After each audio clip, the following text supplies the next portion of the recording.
بسم اللہ الرحمن الرحیم. السلام علیکم.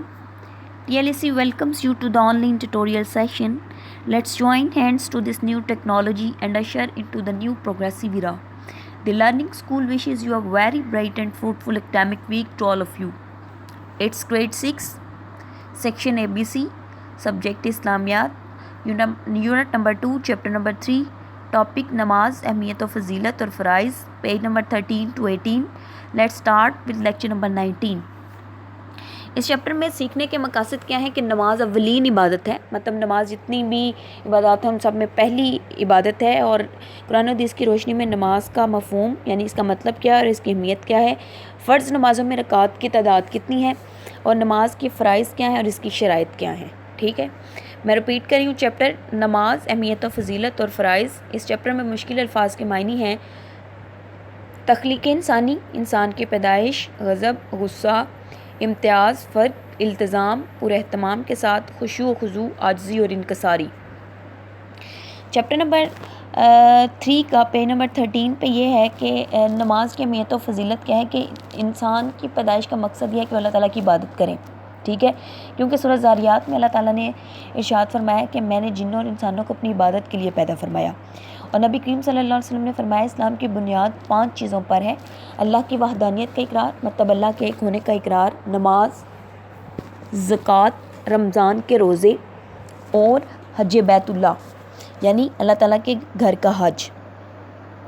اب جو انسان عاقل اور بالغ ہے اس پر یہ تمام فرائض جو ہیں وہ اہم ہیں، ان کے لیے لازم ہے اور ان پر فرض ہیں. ٹھیک ہے، جس میں سے نماز جو ہے وہ سب سے اہم رکن ہے جو ہر عاقل اور بالغ مسلمان اور مرد اور عورت پر فرض ہے اور کسی حال میں بھی معاف نہیں ہے. ہاں، اگر کسی مجبوری کی وجہ سے یا معذوری کی وجہ سے آپ کھڑے نہیں ہو سکتے تو بیٹھ کر پڑھیں، اگر آپ بیٹھ کر نہیں پڑھ سکتے تو لیٹے لیٹے پڑھیں، اگر بول کر نہیں پڑھ سکتے تو اشاروں سے پڑھیں. یعنی کسی بھی حال میں آپ کو نماز جو ہے وہ معاف نہیں ہے. نماز کے لیے قرآن پاک میں لفظ استعمال ہوا ہے صلاۃ. ٹھیک ہے، جس کا مطلب ہوتا ہے دعا اور رحمت. قرآن مجید میں بار بار نماز کی تاکید کی گئی ہے: وَأْمُرْ أَهْلَكَ بِالصَّلَاةِ وَاسْتَبِرْ عَلَيْهَا، اور اپنے گھر والوں کو نماز کا حکم کرو اور اس پر قائم رہو. سورۃ طٰہٰ کی آیت ہے، میں رپیٹ کر رہی ہوں: وَأْمُرْ أَهْلَكَ بِالصَّلَاةِ وَاسْتَبِرْ عَلَيْهَا نماز کا اولین عبادات میں شمار ہوتا ہے، اور جب حشر کے میدان میں جب بندوں کا نامہ اعمال تولے جائیں گے تو سب سے پہلے نماز کے بارے میں پوچھا جائے گا، اور نماز کا چھوڑ دینا اللہ تعالیٰ کی نافرمانی ہے، کیونکہ نبی پاک صلی اللہ علیہ وسلم نے فرمایا کہ نماز دین کا ستون ہے. جس نے نماز کو قائم کیا اس نے دین کو قائم کیا، اور جس نے نماز کو چھوڑ دیا گویا کہ اس نے دین کی عمارت کو گرا دیا. تو یہاں پر یہ بھی ہے کہ نماز جو ہے دوسری باتوں کی طرح رسمی عبادت نہیں ہے کہ آپ نے کر لیا تو ٹھیک ہے ورنہ نہیں، بلکہ یہ ایک پورا نظام ہے جو آپ کی انفرادی اور اجتماعی زندگی پر پورے کا پورا اثر انداز ہوتا ہے اور آپ کی زندگی میں نظم و ضبط پیدا کرتا ہے. ٹھیک ہے، اس کے بعد جو ہے وہ جو بندہ اللہ تعالیٰ کے احکامات کو نہیں مانتا وہ اللہ تعالیٰ کے غضب کا حقدار ٹھہراتا ہے. اور جب روز حشر گناہ گاروں سے پوچھا جائے گا کہ تم دوزخ میں کیوں پڑے، وہ جواب دیں گے کہ ہم نماز نہیں پڑھتے تھے.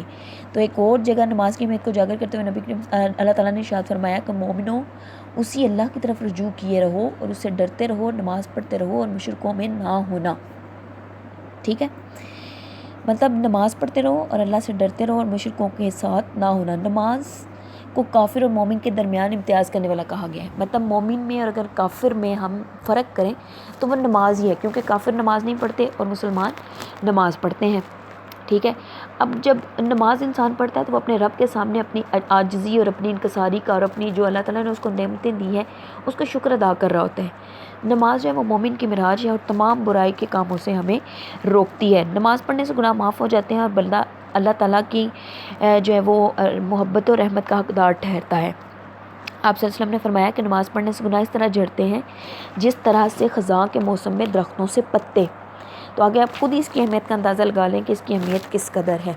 ٹھیک ہے، ایک مرتبہ نبی کریم صلی اللہ علیہ وسلم نے فرمایا کہ لوگ اگر تم میں سے کسی کے دروازے پر نہر بہہ رہی ہے اور وہ دن میں 5 مرتبہ اس میں نہاتا ہو تو کیا اس کے جسم کا میل کچیل باقی رہے گا؟ صحابہ نے عرض کیا یا رسول اللہ وسلم نہیں. آپ نے فرمایا کہ 5 نمازوں کی مثال ایسی ہی ہے کہ اللہ تعالیٰ ان کی برکت سے گناہوں کے میل کو صاف کر دیتا ہے. تو یہ نماز کی فضیلت ہے کہ انسان کے گناہ نماز اس طرح سے ہی جھاڑتی ہے جس طرح سے درختوں سے پتے اور نہر میں بار بار نہانے سے آپ کے جسم کا میل کچیل دور ہو جاتا ہے۔ اس کے بعد ہے کہ اللہ تعالیٰ نے فرمایا وَأَقِیمُوا الصَّلَاةَ وَآتُوا الزَّکَاةَ وَارْکَعُوا مَعَ الرَّاکِعِینَ، نماز قائم کرو اور زکوٰۃ دیا کرو اور اللہ کے آگے جھکنے والوں کے ساتھ جھکا کرو، ٹھیک ہے۔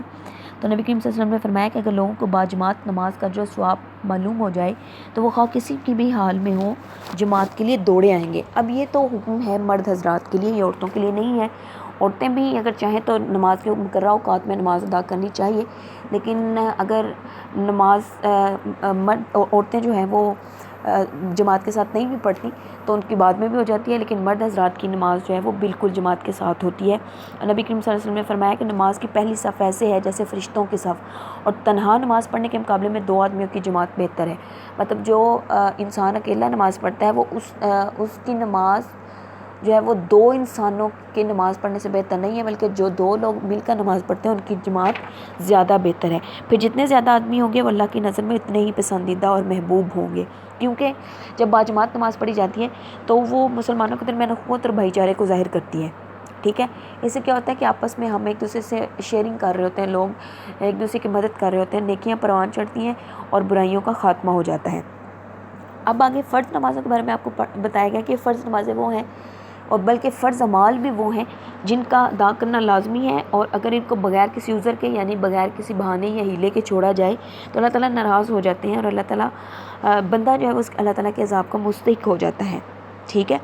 تو اللہ تعالیٰ نے قرآن پاک میں مقررہ وقت نماز ادا کرنے کا حکم دیا کہ ان الصلاۃ کانت علی المؤمنین کتاب موقوتا، بے شک نماز کا مومنوں پر مقررہ اوقات میں ادا کرنا فرض ہے۔ یہ سورۃ نساء کی آیت نمبر 103 ہے۔ اس کے بعد آپ کو بتا دیا گیا ہے نیچے کہ آج کے دور میں مقررہ فرض کی ادائیگی ان کو انتہائی مشکل سمجھ لیا گیا ہے، حالانکہ 5 وقت کی نمازوں کی بر وقت ادائیگی کسی بھی فرد کے لیے مشکل نہیں ہے۔ دیکھیں ہم دن میں 24 گھنٹے کام کرتے ہیں، اس میں ہم سوتے بھی آرام بھی کرتے ہیں، اگر ہم اس کے لیے کچھ لمحے جو ہیں وہ کچھ منٹس نماز کے لیے نکالیں تو مشکل نہیں ہے۔ اب جیسے کہ فرض میں فجر میں 2 سنتیں ہیں، 2 فرض ہیں، 4 رکعتیں اس کی ٹوٹل۔ ظہر میں 4 سنت 4 فرض 2 سنت 2 نفل 12 رکعتیں۔ عصر کی 4 سنت اور 4 فرض ہیں۔ بہت سے لوگ 4 سنتیں یہ جو ہے وہ چھوڑ دیتے ہیں اور 4 فرض پڑھتے ہیں، حالانکہ 8 رکعت عصر کی نماز کی ادا کیے جاتے ہیں۔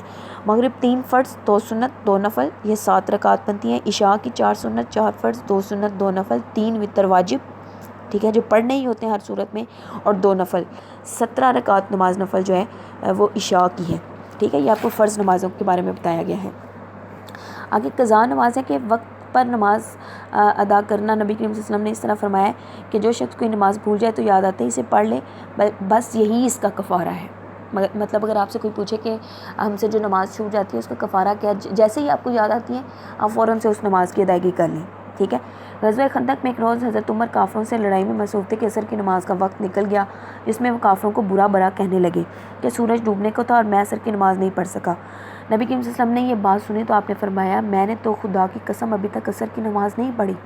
پھر آپ دونوں بطحان کی جانب گئے، آپ اور دوسرے صحابہ کرام نے وضو کیا، اور پھر نبی کریم صلی اللہ علیہ وسلم نے سورج ڈوبنے کے بعد پہلے عصر کی نماز پڑھی اور پھر مغرب کی نماز ادا کی۔ مطلب اگر آپ کی نماز چھوٹ گئی ہے کسی وجہ سے، اگر چھوٹ گئی ہے جان کے نہیں، اگر چھوٹ گئی ہے تو جیسے ہی آپ کو یاد آتی ہے تو پہلے جو آپ نے نماز چھوڑ دی ہے وہ پڑھیں، اور پھر جو آپ کی فرض ہے وہ پڑھیں، ٹھیک ہے۔ اس کے نیچے غزوہ خیبر کا بھی آپ کو واقعہ بتایا گیا ہے کہ صحابہ کرام نے قیام کی درخواست کی، ٹھیک ہے۔ تو آپ صلی اللہ علیہ وسلم نے خدشہ ظاہر کیا کہ کہیں ایسا نہ ہو کہ آپ لوگ کی آنکھ لگ جائے اور نماز کے لیے نہ اٹھو۔ حضرت بلال نے فرمایا میں جگا دوں گا۔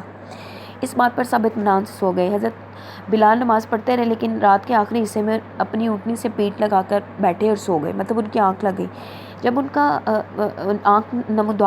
کی آنکھ بیدار ہوئی تو انہوں نے دیکھا کہ سورج نمودار ہو رہا ہے۔ آپ نے حضرت بلال کو جگا کر کہا، نبی کریم صلی اللہ علیہ وسلم اٹھے تھے پہلے، ٹھیک ہے، تو آپ نے حضرت بلال کو جگا کر کہا بلال تم نے تو کہا تھا کہ تم جگا دو گے۔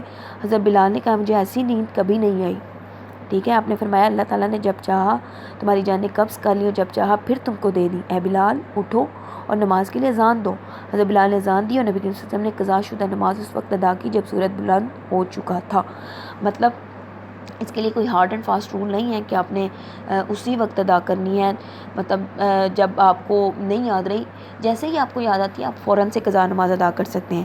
اس کے بعد ہمارے پاس نماز کے فرائض ہیں کہ اس کے لیے سب سے پہلے تکبیر تحریمہ یعنی اللہ اکبر کہنا، پھر قیام کھڑے ہو جانا جس میں ہم الحمدللہ پڑھتے ہیں، قرأت یعنی سورۃ فاتحہ اور اس کے بعد کوئی بھی سورت ملا کر پڑھیں، پھر اس کے بعد رکوع کریں، رکوع کے معنی جھکنا یعنی قیام کے بعد گھٹنوں پر ہاتھ رکھنا اور جھکنا، رکوع کی تسبیح یعنی سبحان ربی العظیم پڑھنا، رکعت میں 2 سجدے کرنا اور سجدے میں سبحان ربی الاعلیٰ پڑھنا، ہر رکعت کے بعد اور آخری رکعت میں قادہ یا تشہد، ٹھیک ہے، تشہد کا مطلب ہے اس بات کی گواہی دینا کہ اللہ کہ تمام باتیں اللہ کے لیے ہیں، وہ اکیلا ہے، محمد صلی اللہ علیہ وسلم اللہ کے بندے اور رسول ہیں۔ قادہ میں اتحیات اور آخری رکعت میں اتحیات کے بعد درود اور کوئی بھی دعا پڑھی جاتی ہے۔ سلام پھیرنا یعنی اپنے ارادے سے نماز سے فراغت پانا، مطلب جب آپ نے نماز پڑھ لی ہے تو پھر اس کے بعد آپ سلام پھیر کر اپنی نماز ختم کرتے ہیں۔ یہ ہو گئے نماز کے فرائض، ٹھیک ہے۔ اس کے بعد ہے نماز کی شرائط کہ آپ کے بدن یعنی آپ کے جسم اور آپ کے کپڑوں کا پاک صاف ہونا، نماز جہاں پر آپ پڑھ رہے ہیں وہ بھی جگہ صاف ہو، باوضو ہو، ستر پوش ہے، مطلب آپ کے جسم کے وہ حصے جنہیں چھپانا ضروری ہے وہ ستر کہلاتے ہیں، ان کو چھپانا ضروری ہے۔ بیت اللہ یعنی خانہ کعبہ کی طرف منہ کر کے نماز پڑھنا، نماز کو وقت پر ادا کرنا اور نیت کرنا کہ میں یہ نماز پڑھ رہی ہوں، اس کے اتنے فرض ہیں، یہ پڑھ رہا ہوں، اس کے اتنے فرائض ہیں، اتنے سنت ہیں، اتنے نفل ہیں، ٹھیک ہے، نیت کرنا۔ اس کے بعد نماز کے آداب کیا ہے کہ اس کو اچھی طریقے سے خشوع و خضوع یعنی پوری عاجزی اور انکساری کے ساتھ پڑھا جائے اور ان کو ان کے مقررہ وقت پر پڑھا جائے، اور پھر کیا ہے جو کوئی اس کو مقررہ وقت پر نہیں پڑھتا تو اللہ تعالیٰ کی ذمہ داری نہیں ہے پھر کہ وہ اس کو معاف کرے، ٹھیک ہے، چاہے تو اسے عذاب دے اور چاہے تو پھر اسے بخش دے۔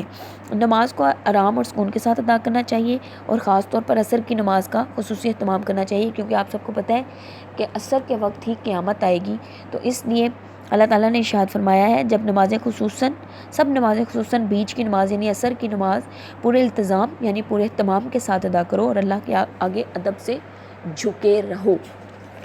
یہ ہمارے پاس جو ہے وہ ریڈنگ تھی اس چیپٹر کی، اس کو آپ اچھے طریقے سے ریڈ کریں گے اور اس کو سمجھیں گے بھی اور اس کو پریکٹیکل لائف میں بھی لے کر آئیں گے۔ اگر آپ کی نماز میں کوئی غلطی ہے تو یہ چیپٹر آپ کو بڑے اچھے طریقے سے بتا رہا ہے، نماز کے فرائض کیا ہیں، شرائط کیا ہیں، یہ ساری چیزیں جو ہیں وہ آپ کو اس چیپٹر میں بتا دی گئی ہیں۔ آپ نے اس کو بڑے دھیان سے دیکھ لینا ہے اور اس کو ریڈ آؤٹ بھی کرنا ہے اور اس کو اپنے مائنڈ میں بھی بٹھانا ہے۔ تھینک یو ویری مچ، اللہ حافظ۔